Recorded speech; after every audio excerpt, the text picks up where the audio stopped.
दोस्तों नमस्कार, स्वागत है आप सभी का आपके अपने YouTube चैनल मिसलेनियस गुरुजी में। साथियों, ROARO हिंदी टेस्ट सीरीज से संबंधित आज का यह वीडियो जो आधारित है अनेक शब्दों के लिए एक शब्द पर। ठीक है दोस्तों, और अनेक शब्दों के लिए एक शब्द का आज ये दूसरा भाग है। तो चलिए शुरू करते हैं। आज का पहला प्रश्न कौन सा है? खलवाट शब्द किस वाक्य के लिए उपयुक्त है? आपको बताना है खलवाट शब्द किस वाक्य के लिए उपयुक्त है। तो इसका जो सही विकल्प है वो है डी, जिसके सिर पर बाल न हो अर्थात गंजा हो या बाल ही न हो, तो उसके लिए बोलते हैं दोस्तों खलवाट। शिला पर खुदा लेख, शिला पर पत्थर पर खुदा लेख को क्या बोलते हैं? उसको बोलते हैं शिलालेख।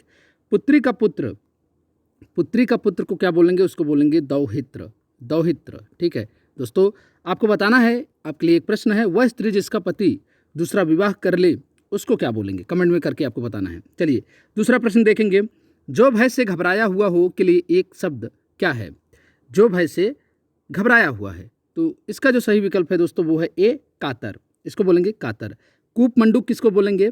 जिसे बाहरी जगत का ज्ञान न हो उसको बोलते हैं कूप मंडूक। साथियों, किंकर्तव्य विमूढ़, किंकर्तव्य विमूढ़ किसको बोलेंगे? किंकर्तव्य विमूढ़। जिसे यह न समझ में आए कि क्या करे क्या न करे, साथियों वो दुविधा की स्थिति में हो, उसको बोलते हैं किंकर्तव्य विमूढ़। निरुत्साही, जिसके अंदर कोई उत्साह न हो, उसको बोलेंगे निरुत्साही। चलिए तीसरा प्रश्न है, जड़ से लेकर चोटी तक के लिए एक शब्द है, क्या है इसका? तो इसका जो सही विकल्प है दोस्तों वो है सी, आमूल चूल। आमूल चूल। प्राकृतिक क्या होता है? प्रकृति से संबंधित प्राकृतिक होता है। अपरिवर्तनीय, जिसका परिवर्तन नहीं होता, जो बदलता नहीं, उसको बोलते हैं अपरिवर्तनीय। और दोस्तों इसमें आपको जानने वाली बात है प्रत्युक्त। तो प्रत्युक्त का अर्थ होता है उत्तर द्वारा खंडन करके कहा हुआ। आपने किसी का जवाब दिया, उत्तर दिया किसी का खंडन करने के लिए। ठीक है दोस्तों, तो उसको बोलते हैं प्रत्युक्त। ठीक है, चलिए चौथा प्रश्न है, दोबारा जन्म लेने वाले के लिए एक शब्द क्या है? दोबारा जन्म लेने वाले के लिए एक शब्द क्या है? तो इसका सही विकल्प है द्विज। द्विज जो है दोबारा जन्म लेने वाले के लिए एक शब्द है। उद्भिज किसको बोलते हैं? जो धरती फोड़कर निकलता हो, उसको बोलते हैं उद्भिज। स्वयंभू क्या होता है? जो अपने स्वयंभू, साथियों जिसका अपने आप जन्म ले, स्वयंभू जिसका, उसको बोलते हैं स्वयंभू। भूधर, जो पृथ्वी को धारण करता है उसको बोलते हैं भूधर। ठीक है दोस्तों, चलिए पांचवा प्रश्न देखेंगे। जो नभ में चलता हो के लिए एक शब्द क्या है? जो नभ में चलता हो के लिए एक शब्द क्या है? खेचर, खच्चर, नभोत्पन्न या फिर नभचाली। तो इसका जो सही विकल्प है वो है ए, खेचर। खच्चर क्या होता है साथियों? गधे का परिवार होता है, उसी की एक प्रजाति होती है खच्चर, गधा ही होता है। नभोत्पन्न, नभ से उत्पन्न इसका मतलब होता है। तो साथियों इसका है जो नभ में चलता हो उसके लिए शब्द है खेचर। जो निवारण करने योग्य हो उसे क्या बोलते हैं दोस्तों? जो निवारण करने योग्य हो उसे क्या कहते हैं? छठा प्रश्न है, आपको बताना है। तो इसका सही विकल्प है वो है डी, इसको बोलते हैं प्रतिवाय। प्रतिवाय इसको बोलते हैं जिसका निवारण करने योग्य हो उसे बोलते हैं प्रतिवाय। सदाचारी, जो अच्छे आचरण वाला है उसको बोलते हैं सदाचारी। ठीक है, चलिए देखते हैं सातवां प्रश्न क्या है। जो वृद्ध न हो उसके लिए एक शब्द क्या है? जो कभी वृद्ध न हो, बूढ़ा न हो, उसके लिए एक शब्द क्या है? तो आपको बताना है दोस्तों, इसका सही विकल्प है बी, निर्जर। निर्जर। और निर्जन क्या होता है? जहाँ आबादी न हो, जहाँ लोग नहीं रहते हो, जहाँ लोगों का निवास न हो उसको बोलते हैं निर्जन। उर्वर क्या होता है? जिस भूमि में अन्न पैदा हो उसको बोलते हैं उर्वर या उपजाऊ। और साथियों जहाँ आप अन्न न पैदा हो, ठीक है, वो उसको बोलते हैं बंजर, ऊसर। चलिए आठवां है श्रवण चक्षुक। दोस्तों श्रवण चक्षुक शब्द के लिए उचित वाक्य क्या है? श्रवण मतलब सुनना, चक्षु मतलब आँख। ठीक है, तो इसका जो सही विकल्प है वो है जो आँखों से सुनता हो उसको बोलते हैं श्रवण चक्षु। जिसके नयन सुंदर हो उसको बोलते हैं सुनयन। ठीक है दोस्तों, सुनयन। जिसका मुख सुंदर हो उसको बोलते हैं सुमुख। सुमुख, अच्छा मुख। नवा प्रश्न है, जो इंद्रियों द्वारा न जाना जा सके के लिए एक शब्द क्या है यहाँ पर? तो उसके लिए जो शब्द है वो है अगोचर। अगोचर इसको बोलते हैं अगोचर। ठीक है, नवचर साथियों जानते हैं। उदरचर क्या होता है? जो पेट के बल चलता है। निरापद आपको जानने लायक है यहाँ पे निरापद, तो जिससे किसी प्रकार की हानि न हो, जिससे किसी प्रकार की हानि न हो उसको बोलते हैं निरापद। 10वां प्रश्न है, वह राजकीय धन। दोस्तों वह राजकीय धन जो किसानों की सहायतार्थ दिया जाता है, किसानों की सहायता के लिए दिया जाता है, के लिए उपयुक्त शब्द क्या है, आपको बताना है। तो इसका जो सही विकल्प है वो है बी, तकावी। ऋण क्या होता है? जिससे आपने उधार लिया है, या कोई अगर आपने उधार लिया है कुछ तो उसको बोलते हैं ऋण। अनुबंध क्या होता है? किसी कार्य हेतु दो पक्षों में समझौता होना, एग्रीमेंट, अनुबंध। किसी कार्य हेतु दो पक्षों में समझौता, उसको बोलते हैं अनुबंध। अनुग्राह क्या है? अनुग्राह, जो अनुग्रह के योग्य हो, जो अनुग्रह के योग्य हो उसको बोलते हैं अनुग्राह। तो साथियों, वह राजकीय धन जो किसी किसानों की सहायता दिया जाता है उसको बोलते हैं तकावी। 11वां प्रश्न है, संपूर्ण जीवनी के सर्गबद्ध काव्य को क्या कहते हैं? आपको बताना है। संपूर्ण जीवनी के साथियों, संपूर्ण जीवन के सर्गबद्ध काव्य को क्या कहते हैं? तो उसको बोलते हैं महाकाव्य। महाकाव्य। खंड काव्य जान लीजिए दोस्तों किसे बोलते हैं। तो जीवन के एक अंश को लेकर लिखा गया काव्य, किसी के जीवन के एक अंश को लेकर लिखा गया काव्य को बोलते हैं खंड काव्य। संस्मरण क्या होता है? स्वयं के द्वारा लिखित जीवन चरित्र, स्वयं के द्वारा, लेखक अपने स्वयं के बारे में लिखता है, उसको बोलते हैं संस्मरण। जीवनी क्या होती है? दूसरे के द्वारा लिखित जीवन चरित्र, दूसरे के द्वारा लिखित जीवन चरित्र को बोलते हैं जीवनी। 12वां प्रश्न है, वह वस्तु जिस पर अधिकार जताया जाए के लिए एक शब्द क्या है? तो साथियों, इसका जो सही विकल्प है वो है ए, अध्यर्थ। अध्यर्थ।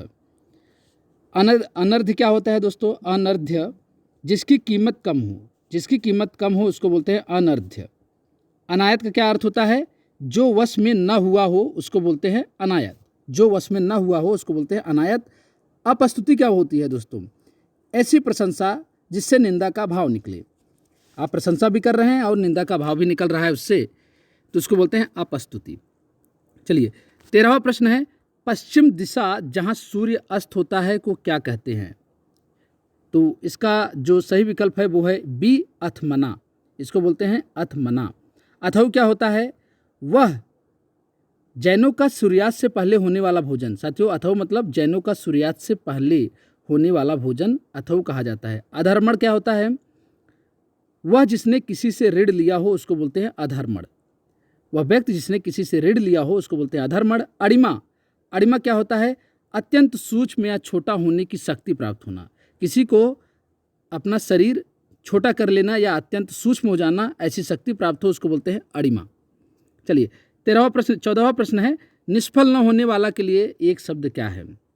निष्फल न होने वाला के लिए एक शब्द क्या है? तो उसको बोलते हैं दोस्तों बी, अमोघ। इसको बोलेंगे अमोघ, ठीक है। और दोस्तों, असूया किसको बोलते हैं?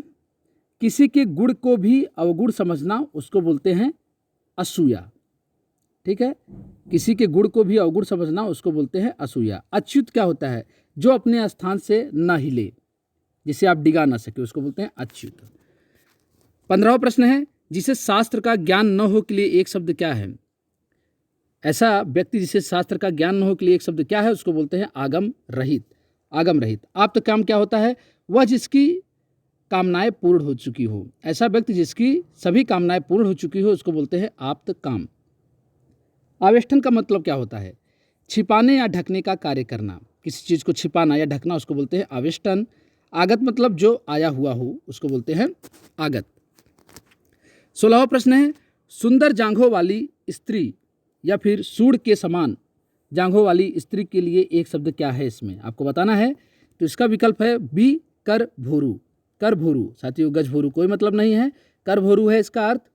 कर्म विपाक आप यहाँ देख रहे हैं, इसका मतलब होता है पूर्व जन्म में किए हुए कर्मों का फल। पूर्व जन्म में किए हुए कर्मों का फल बोलते हैं कर्म विपाक। काकबंध्या जान लीजिए क्या होता है? जिस स्त्री के एक ही संतान होकर फिर कोई संतान न हो, ऐसी स्त्री जिसको एक ही संतान है उसके बाद कोई संतान उत्पन्न न हुई है उसको बोलते हैं काकबंध्या। दोस्तों, बंध्या मतलब होता है बांझ। कार्य संपन्न होने पर जो अत्यंत प्रसन्न हो के लिए एक शब्द क्या है? ऐसा व्यक्ति जो कार्य संपन्न होने पर बहुत प्रसन्न हो उसको बोलते हैं क्या? तो उसको बोलेंगे कृतकृत्य। कृतकृत्य। कृतज्ञ क्या होता है? जो किए हुए उपकार को नहीं मानता है। कृत कार्य क्या होता है? जिसका कार्य शुद्ध हो चुका हो उसको बोलते हैं कृत कार्य। साथियों, और कृतागम का मतलब होता है जो सब शास्त्र पढ़ चुका हो। दोस्तों, ऐसा व्यक्ति जो सब शास्त्र पढ़ चुका हो उसको बोलते हैं कृतागम। अब इसमें आपके लिए एक क्वेश्चन है, आपको बताना है, प्रश्न है, कृताकृत्य का क्या अर्थ होता है? कृताकृत्य का अर्थ क्या होता है? चलिए 18वां प्रश्न है, गुरु की हत्या करने वाला मनुष्य कहलाता है। तो गुरु की हत्या करने वाला मनुष्य को बोलते हैं हम गुरुघ्न।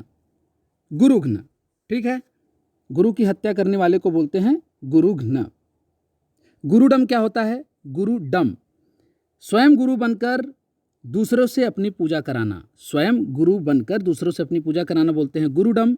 गे मतलब जो गाया जा सके, जो गाने योग्य हो, गे बोलते हैं। गुरुमुखी, साथियों ये एक पंजाबी लिपि है, पंजाबी भाषा की लिपि है गुरुमुखी। चलिए 19वां प्रश्न है, वेग पूर्वक गमन करने वाला को क्या कहते हैं? वेग पूर्वक गमन करने वाले को क्या बोलते हैं? तुरंग। साथियों आपको बताना है तुरंग का पर्यायवाची क्या है। कुरंग क्या है? कुरंग किसे बोलते हैं? कुरकुर शब्द करता हुआ चलने वाला, उसको बोलते हैं कुरंग। 20वां है, जिसे पकड़ना कठिन हो के लिए एक शब्द क्या है? जिसे पकड़ना कठिन हो के लिए एक शब्द क्या है? तो उसका शब्द है दुर्धर। दुर्धर। दुर्गे क्या है? जिसे कठिनाई से जाना जा सके उसको बोलते हैं दुर्गे। द्विरुक्ति क्या हुए साथियों? एक बार कही हुई बात फिर से दोहराना, एक बात को फिर से दोहराना, उसको बोलते हैं द्विरुक्ति। दत्तहस्त क्या होता है? जिसे अभयदान या सहारा दिया गया हो उसको बोलते हैं दत्तहस्त। 21वां प्रश्न है, किसी को कोई काम करने के लिए विवश करना या उत्तेजित करना के लिए एक शब्द क्या है? ठीक है, प्रश्न को पढ़ लीजिए। तो साथियों इसका जो सही विकल्प है वो है प्रतोद। क्या है इसका सही विकल्प? प्रतोद। प्रमिति क्या है? मनुष्य की साधारण रूप से मृत्यु, प्रकृति रूप से मृत्यु हुई है, उसको बोलते हैं प्रमिति। मनुष्य की साधारण मृत्यु को बोलते हैं प्रमिति। प्रवेक्षा क्या होता है? दोस्तों सुन लीजिए ध्यान से, किसी काम या बात के होने के संबंध में पहले से की जाने वाली आशा या अनुमान, उसको बोलते हैं प्रवेक्षा। किसी काम या बात के होने के संबंध में पहले से की जाने वाली आशा या अनुमान को बोलते हैं प्रवेक्षा। परकिया क्या होता है? परकिया, पर पुरुष से प्रेम करने वाली स्त्री को बोलते हैं परकिया। पर मतलब दूसरे पुरुष से प्रेम करने वाली स्त्री को बोलेंगे परकिया। 22वां, जो पूछने योग्य है के लिए उपयुक्त शब्द क्या है? ऐसा जो पूछने योग्य है उसको क्या बोलेंगे दोस्तों? तो इसका जो सही विकल्प है वो है बी, प्रष्टव्य। प्रष्टव्य। प्रत्यागत क्या होता है? जो लौट गया हो। आगत मतलब जो आया हो और प्रत्यागत मतलब जो लौट गया हो। प्रतिवादी क्या होता है? जो अभियोग का विरोध करता है। जो अभियोग का विरोध करता है उसको बोलते हैं प्रतिवादी। पूजक या पुजारी, इसका क्या होता है? पूजा करने वाला। पूजा करने वाला को बोलते हैं पूजक या पुजारी। जिसने बहुत कुछ देखा हो को क्या कहते हैं? ऐसा व्यक्ति जिसने बहुत कुछ देख लिया हो उसको क्या बोलेंगे? तो उसको साथियों इसको बोलेंगे ए, बहुदर्शी। बहुदर्शी। बहुश्रुता क्या होता है? जिसने बहुत कुछ सुना हो उसको बोलते हैं बहुश्रुता। बहुज्ञ मतलब होता है जिससे बहुत कुछ जानकारी हो, जिससे बहुत सारी जानकारी, उसको बोलते हैं बहुज्ञ। बंध्या क्या होता है साथियों? एक ऐसी स्त्री जो बांझो, जो संतान उत्पन्न न कर सके। 24वां प्रश्न है, जब तक जीवन है तब तक वाक्य के लिए एक शब्द क्या है? जब तक जीवन है तब तक वाक्य के लिए एक शब्द क्या है? तो इसका जो सही विकल्प है वो है ए, यावत जीवन। यावत जीवन उसको बोलते हैं, जब तक जीवन है तब तक वाक्य के लिए यावत जीवन। यथासाध्य, जहाँ तक सध सके उसको बोलते हैं यथासाध्य। यथाशक्ति मतलब साथियों जितनी शक्ति हो उसको बोलते हैं यथाशक्ति। और इसमें आपको जानने वाली बात है जो जाननी चाहिए, युयुत्सु। युयुत्सु उसको बोलते हैं युद्ध की चाहत रखने वाला, युद्ध की इच्छा रखने वाला, उसको बोलते हैं युयुत्सु। दोस्तों आज का अंतिम प्रश्न है 25वां, चंचल आंखों वाली स्त्री के लिए एक शब्द क्या है? तो इसका जो सही विकल्प है वो है बी, लोलाक्षिका। ठीक है साथियों, अक्ष मतलब चक्षु, अच्छी इसका मतलब होता है आँख। तो चंचल आंखों वाली स्त्री के लिए एक शब्द है लोलाक्षिका। लिप्सा क्या होता है? पाने की इच्छा, किसी वस्तु की पाने की इच्छा, उसको बोलते हैं लिप्सा। लोमहर्षक क्या होता है? एक ऐसा दृश्य जिसे देखकर रोए खड़े हो जाएं, उसको बोलते हैं लोमहर्षक। साथियों वेरी इंपॉर्टेंट है वागारू, आप किसी के लिए यूज भी कर सकते हैं। वागारू क्या होता है दोस्तों? आशा देकर निराश करने वाला, कमिटमेंट देकर फिर से बात से मुकर जाना, वादा करके साथियों पीछे हट जाना, उसको बोलते हैं वागारू। ठीक है साथियों, तो आज का ये अंतिम प्रश्न था दोस्तों। अगर वीडियो आपको पसंद आया हो तो वीडियो को लाइक करें साथियों, और चैनल को सब्सक्राइब भी ज़रूर करें, शेयर करें। थैंक यू दोस्तों, फिर मिलते हैं, धन्यवाद।